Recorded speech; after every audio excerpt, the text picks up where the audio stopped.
झालं वरती झालं. एक मिनिट.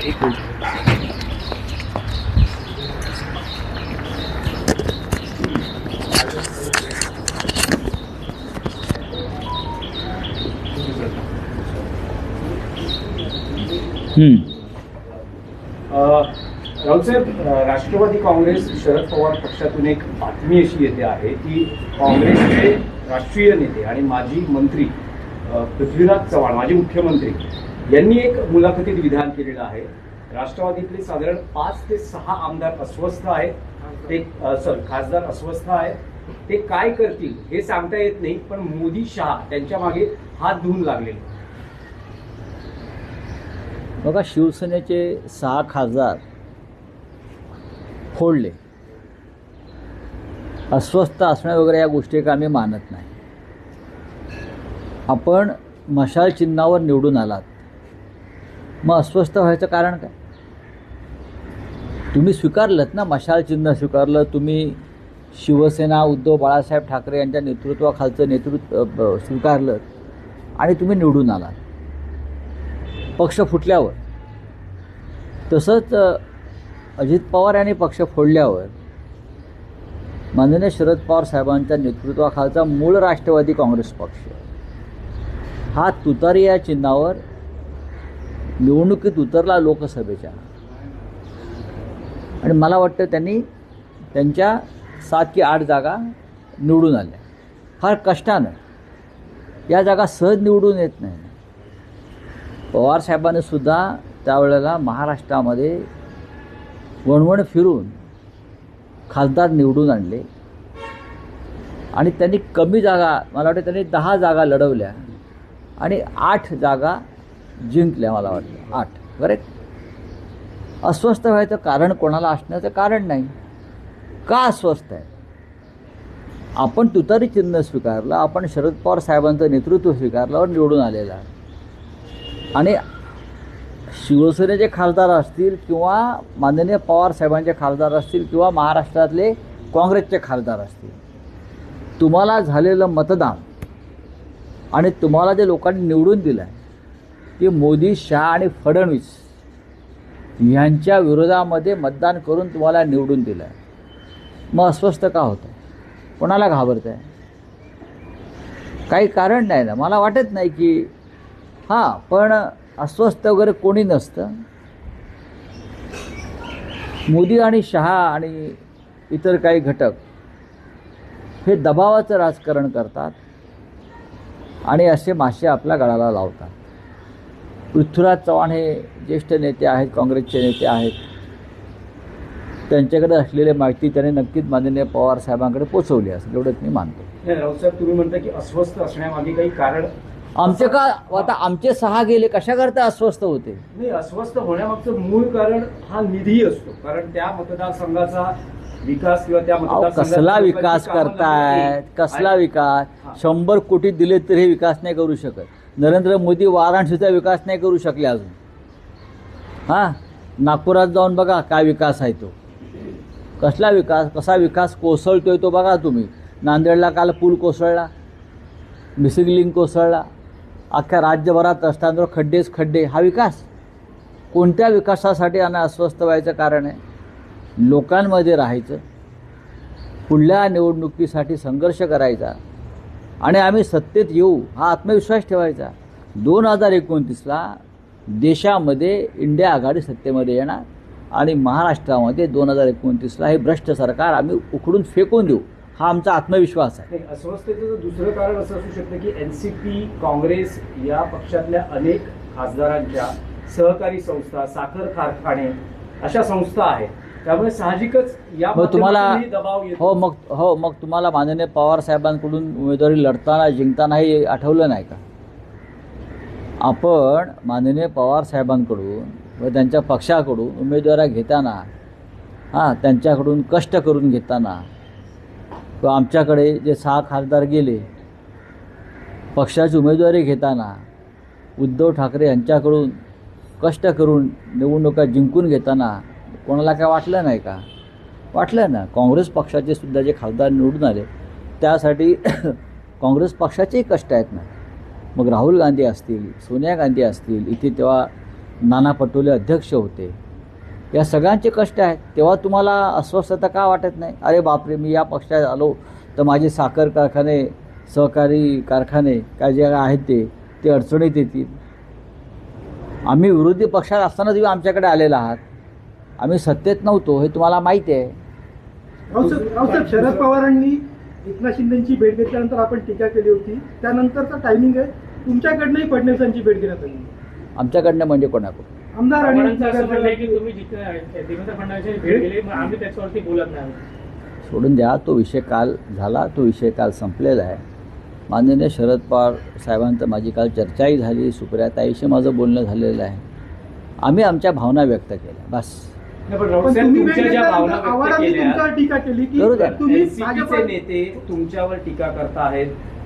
शिंदे शिवसेनेचे मंत्री आमदार तेही टीका करतात. त्यांचं असं म्हणणं आहे की संजय राऊत ह्या विषयात राजकारण आणू पाहत आहेत. नाही, संजय राजकारण राऊत यांनी हे करू नये. परत ही भेट ही काही निव्वळ योगायोग होती असेल ना. अशा सगळ्या अनेक गोष्टी त्यांनी आम्ही म्हटलेल्या आहेत. आमच्या भावना शिंदे व्यक्त असं म्हणतात केल्या. की खरं तर एवढे मोठे नेते जर मला भेटत असतील तर इतक्या छोट्या मनाने टीका केली जाऊ नये. मी अजिबात कद्रूपणा झाला म्हणतात. मी हो ठीक आहे, कद्रूपणा आहे म्हणा, कद्रूपणा आहे. ज्या पद्धतीनं तुम्ही एकनाथ शिंदेविषयी मी वारंवार सांगितलं, त्यांनी पक्ष सोडला आणि ते भारतीय जनता पक्षात गेले म्हणून आमचं भांडण नाहीच आहे. बाळासाहेब ठाकरेंच्या शिवसेनेवर त्यांनी दरोडा टाकला अमित शहांच्या मदतीनं, हे भांडण आहे. अजित पवार पक्ष सोडून गेले पवारांचा म्हणून भांडण्याचं कारण नाही. शरद पवारांच्या हयातीत त्यांनी स्थापन केलेला पक्ष अमित शहाच्या मदतीनं तुम्ही चोरताय. जशी राम मंदिराची लूट करताय तशी ही पण तुम्ही लूट केली. हा वादाचा विषय, आणि हा वादाचा विषय सध्याच्या राष्ट्रवादी काँग्रेसनं सुद्धा कायम ठेवला पाहिजे. माझ्यासारखा माणूस आहे हे अशा गोष्टी विसरत नाही, कारण आम्ही आमचं अख्खं आयुष्य बाळासाहेब ठाकरेंबरोबर गेलेलं आहे. बाळासाहेब ठाकरेंच्या पक्षाचे मालक तुम्ही कसे काय झालात? तुम्ही कसे आईबाप झालात त्या पक्षाचे? किंवा पवारसाहेबांच्या पक्षाचे आईबाप पार्थ पवार, जय पवार, सुनेत्राताई पवार, सुनील तटकरे, प्रफुल्ल पटेल हे शरद पवारांनी स्थापन केलेल्या पक्षाचे आईबाप होऊ शकतात का? आणि बाप आहे ना अजून तिकडे सिल्वर ओकला किंवा वाय.बी. चव्हाण प्रतिष्ठानला बसलेला असतो. हे मिस्टर ते तुम्ही यांची नावं घेतलीत ना माझ्यावर टीका करणाऱ्यांना, ही एक स्वाभिमानाची ठिणगी मनामध्ये असायला पाहिजे. ती आमच्यामध्ये आहे. पण कालचा जो विषय झाला त्यानंतर हा विषय आता बंद, नाही बघा, यापुढे असं हा नाही. विषय किंवा माननीय शरद पवार साहेब हे आमचे नेते आहेत. महाविकास आघाडीचे ते सुप्रीम लीडर आहेत. त्यांच्या मनात माझ्याविषयी कायम श्रद्धा आणि आदर हा राहिला आणि राहील. त्यांचे माझ्यावर प्रेम आहे. मला काल वाटलं की आम्ही अस्वस्थ झालो, ती मी अस्वस्थता व्यक्त केली. आणि काय एकनाथ शिंदे सांगतात आम्हाला कद्रूपणा. तुमच्यातला किती कद्रूपणा आतमध्ये कुठून भरला आहे तो जर बाहेर काढला तर काय कराल तुम्ही? ज्या पक्षानं, ज्या उद्धव ठाकरेंनी तुम्हाला इथपर्यंत पोचवलं त्यांच्याविषयी तुम्ही काय कृतज्ञता ठेवली? नाही ना. त्यांनी हे बोलू नये. शरद पवार यांच्यासारखा नेता जेव्हा अशा व्यक्तीला भेटतो तेव्हा त्या व्यक्तीला प्रतिष्ठा मिळते. हे पवारसाहेबांचं मोठेपण असं माझं म्हणणं आहे. पवारसाहेब इतके मोठे नेते आहेत, ते जेव्हा एखाद्या गद्दाराला भेटतात किंवा गद्दार त्यांना भेटतो एखादा आमच्या दृष्टीनं, तेव्हा त्या गद्दाराला प्रतिष्ठा मिळते. ही एवढंच मत मी व्यक्त केलं. पिंपरी चिंचवड महानगरपालिकेच्या संदर्भात आज एक पत्र दिलं तुम्ही फडणवीसांना भ्रष्टाचाराच्या संदर्भात. काय नेमका भ्रष्टाचार आहे तिथे, काय?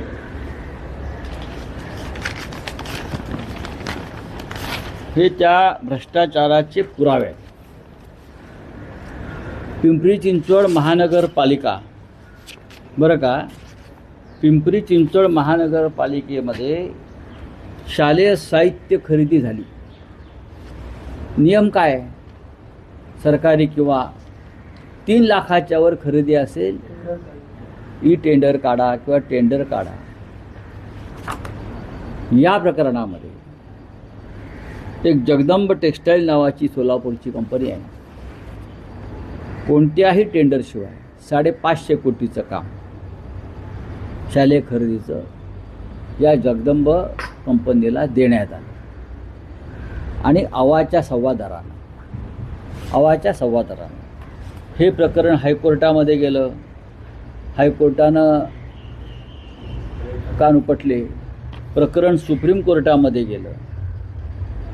सुप्रीम कोर्टाने जगदंबाला दरपत्रक ठरवून दिलं, याच दरानं तुम्ही शालेय शिक्षण साहित्य पिंपरी चिंचवड महानगरपालिकेच्या प्राथमिक आणि माध्यमिक शाळांना पुरवायचं. दर काय आहे? 239 रुपये. हा सुप्रीम कोर्टचं दरपत्रक आहे. सुप्रीम कोर्टाने दिलेला आदेश आहे. आणि महानगरपालिकेनं काय भावाने दिलेला आहे तर 894. म्हणजे एक नग म्हणजे 547 रुपयाचा फरक आहे. अशा तऱ्हेनं साधारण 550 कोटी रुपयाचा हा अपहार आहे. सुप्रीम कोर्टाची मार्गदर्शक तत्त्व डावलून पिंपरी चिंचवड महानगरपालिकेच्या आयुक्तांनी आणि प्रशासनानं महाराष्ट्राच्या फडणवीस मंत्रिमंडळातील एका वरिष्ठ मंत्र्यानं एक फोन केला, दबाव आणला की हे काम यांना द्यायचं, टेंडर काढायचं नाही. हे बेकायदेशीर आहे. हा भ्रष्टाचार आहे. आणि संबंधित मंत्र्याला ताबडतोब त्या दिवशी 55 कोटी रुपये पोच झाले. कोण म्हणतो? बरं का, संबंधित मी त्याच्यामध्ये माझ्या पत्रामध्ये सांगितलं. हे मंत्री कोण देवेंद्रजींना माहिती आहे. मुंबई महानगरपालिकेला माझं पूर्ण होत आहे. हे पैसे त्या संबंधित वरिष्ठ मंत्र्याला मिळालेले आहेत, अधिकाऱ्यांना मिळालेले आहे. याच्यामध्ये पिंपरी चिंचवड महानगरपालिकेचं प्रचंड नुकसान झालेलं आहे. आणि अद्यापही गणवेश मुलांना मिळालेले नाहीत. कळलं? कोण आहेत हे भ्रष्टाचार करणारे? याने महाराष्ट्राची बदनामी झाली आहे. मुलांच्या शालेय शिक्षणाच्या साहित्यामध्ये खरेदी भ्रष्टाचार करतात. यात काय बदनामी होत नाही महाराष्ट्राची? कोण आहेत ते मंत्री? हे मंत्री जाहीर करावं स्वतः देवेंद्र फडणवीस यांनी. सुप्रीम कोर्टला तुम्ही जुमानत नाही. तुम्ही सुप्रीम कोर्टानं आखून दिलेल्या मार्गदर्शक तत्वांवरती काम करत नाही. आणि किती 594 रुपयाचा फरक आहे एका नगामागे. म्हणजे किती कोटी, शेकडो कोटीचा भ्रष्टाचार. पिंपरीत कुठे गेले ते मुलुंडचे नागडे पोपटलाल? जाऊन नाचा तिकडे आता आयुक्तांच्या दालनाबाहेर. जर तुमच्या अंगावर कमरोती का कपडे उरले असतील तर दाखवा ना. कुठे ईडी, कुठे अँटी करप्शन? हा विषय गंभीर आहे. हा विषय आम्ही पुढे नेणार आहोत. मुंबई मनपाला जेल पोर्टलमधून खरेदी करायला लावली.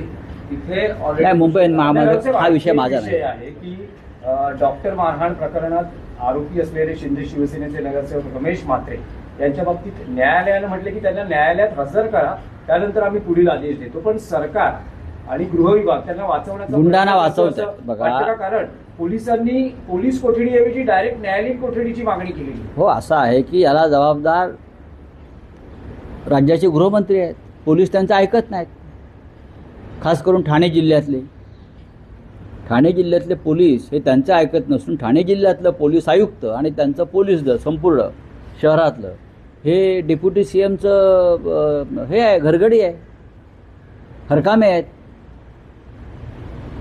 सामान्य माणसाला एक न्याय आणि महिला डॉक्टरवरती हल्ला करणाऱ्या गुंडांना दुसरा न्याय. कोण लागतात तुमचे हे गुंड? हे प्रकरण साधं नाही आहे. हे प्रकरण आम्ही सोडणार नाही. ह्याच्यामध्ये न्यायालयाची कसोटी तर आहेच आणि ह्याच्यामध्ये पोलीस दलाची प्रतिष्ठाही पणाला लागलेली आहे. पोलीस कोणाच्या घरगड्यासारखं काम करताय ठाण्यातलं हे आता ह्यावेळेला दिसेल. बोलिये. आणखी एकच विषय आहे. महाराष्ट्रातला समान नागरी कायदा महाराष्ट्रात लागू करण्यासंदर्भात हालचाली सुरू झाल्या आहेत.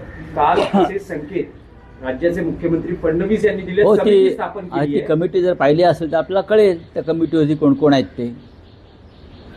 कमिटीमध्ये सर्वसमावेशक अशी कमिटी पाहिजे ना, जे महान एका विचाराचे, बरं का, एकविचारी असे लोक त्यात घेतलेले आहेत.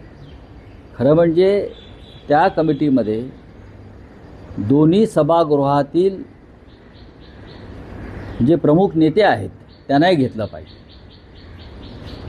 समान नागरी कायदा हा महाराष्ट्रासाठी आपण आणणार असाल तर तो काय फक्त एका विचाराच्या पक्षाची भूमिका असू शकत नाही ना. समान नागरी कायदा ही सगळ्यात आधी या भारतामध्ये जर कोणी आवाज उठवला असेल तर तो हिंदू हृदय सम्राट बाळासाहेब ठाकरेंनी उठवलेला आहे.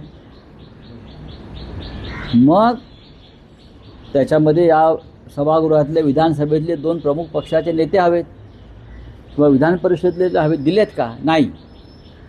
त्यांच्या हाताखालची ताटाखालची मांजरं होऊ शकते अशा प्रकारचे लोक आहेत. जस्टिस रंजना देसाई त्याच्या प्रमुख आहेत. जस्टिस रंजना देसाईंनी हेच काम गुजरातमध्ये केलेलं आहे. मला त्यांच्याविषयी आक्षेप नाही आहे. जस्टिस रंजना देसाई यांनी ह्याच समितीचं काम उत्तराखंडमध्ये केलं आहे आणि आसाममध्ये केलं आहे. जिथे जिथे भारतीय जनता पक्षाची सरकार आहेत तेथे समान नागरी कायद्यासंदर्भात ड्राफ्ट तयार करण्याचं काम रंजना देसाई यांच्याकडेच दिलेलं आहे जाणीवपूर्वक. हे थोडं रहस्यमय आणि संशयास्पद आहे आणि ते रहस्य काय ते माझ्याकडे आहे, मला माहिती आहे. नाही राहुल साहेब, यातला एक स्पेसिफिक प्रश्न आहे. राहुल साहेब, स्पेसिफिक प्रश्न हा आहे. तुम्ही म्हणालात की देशात सगळ्यात पहिला आवाज समान नागरी कायदा लागू करण्यासंदर्भात महाराष्ट्रातून बाळासाहेबांनी उचलला. जर महाराष्ट्रामध्ये हा कायदा लागू केला जाणार असेल तर त्याला शिवसेना उद्धव बाळासाहेब ठाकरे पक्षाचं समर्थन विधिमंडळात मिळेल का? आधी या कमिटीचं काम सुरू होऊ द्या. या कमिटीला अनेकांना बोलवावं लागेल, अनेकांना. त्याच्यामध्ये काय भूमिका आहेत प्रत्येक घटकाच्या त्या समजून घ्याव्या लागतील. याच्यामध्ये जर भारतीय जनता पक्ष राजकारण आणत असेल तर आम्हाला त्याच्याकडे फार डोळसपणे पाहावं लागेल. पण आम्हाला माहिती आहे समान नागरी कायदा काय असायला पाहिजे, कसा असायला पाहिजे, त्याच्यामध्ये कोणते मुद्दे असायला पाहिजे, हे आमच्याकडे त्यांच्यापेक्षा आधीपासून आम्ही याचा अभ्यास केलेला आहे. हा बोलिये. चिंचवडमध्ये सर अजूनही कचऱ्याच्या ढिगाऱ्याखाली लोक अडकलेली आहेत. तो नहीं नाराज कल थे, आज नहीं. पवार साहब हमारे सुप्रीम लीडर है महाविकास आघाड़ी के, हमारे नेता है. कल हमारी भावना थी, हमने कल उस बारे में व्यक्त की है. नहीं, देखिए एकनाथ शिंदे इस देश का सबसे बड़ा गद्दार है, ये हम मानते हैं. जब अजित पवार ने पवार साहब की पार्टी तोड़ी तो भी हमें इतना ही दिल को हमारी चोट लगी. ऐसे लोगों को, हमारे जैसे लोगों ने जो राजनीति में है, प्रतिष्ठा नहीं देनी चाहिए किसी भी हालत में. तो कल कोई भी गद्दारी करेगा और हम बड़े नेता जाकर उनके घर में चाय पियेंगे तो कार्यकर्ता क्या सोचेंगे. मैं कार्यकर्ताओं के भावना के बारे में बोल रहा था कि कार्यकर्ता को अच्छा नहीं लगता है. चलो ठीक है. नितिन गडकरी कह रहे हैं कि उनकी बदनामी की जा रही है T20 को लेकर. आप किसे देखते, फिर विपक्ष तो इतना कमजोर हो चुका है तो उनकी बदनामी नुकसान हो रही है इथेनॉल बनाने की वजह से. नहीं तो गडकरी साहब ने उसका एक प्रेजेंटेशन देना चाहिए. लोगों के मन में जो भ्रम फैला है उसमें उनके पार्टी के लोग हैं. नितिन गडकरी जी को बदनाम करने में और कोई नहीं है, भारतीय जनता पार्टी के ही लोग हैं जो गडकरी साहब को बदनाम करना चाहते हैं, उनको किसी एक जाल में फंसाना चाहते हैं. जैसे 2014 से पहले उनका जो सेकंड टर्म पार्टी अध्यक्षता की हो रही थी तब भी उनको इस तरह से फंसाया गया. एक वो मजबूत दावेदार है प्रधानमंत्री पद के, इसीलिए उनको बदनाम करो, इतना बदनाम करो कि लोगों के मन में उनकी छवि, उनकी प्रतिमा बहुत खराब हो जाए. और ये उनके पार्टी के लोग कर रहे हैं, उनको भी मालूम है. नाशिकमध्ये नगरसेवकांना गळा लावायचा प्रयत्न चालू आहे. गळा लावला भाऊ.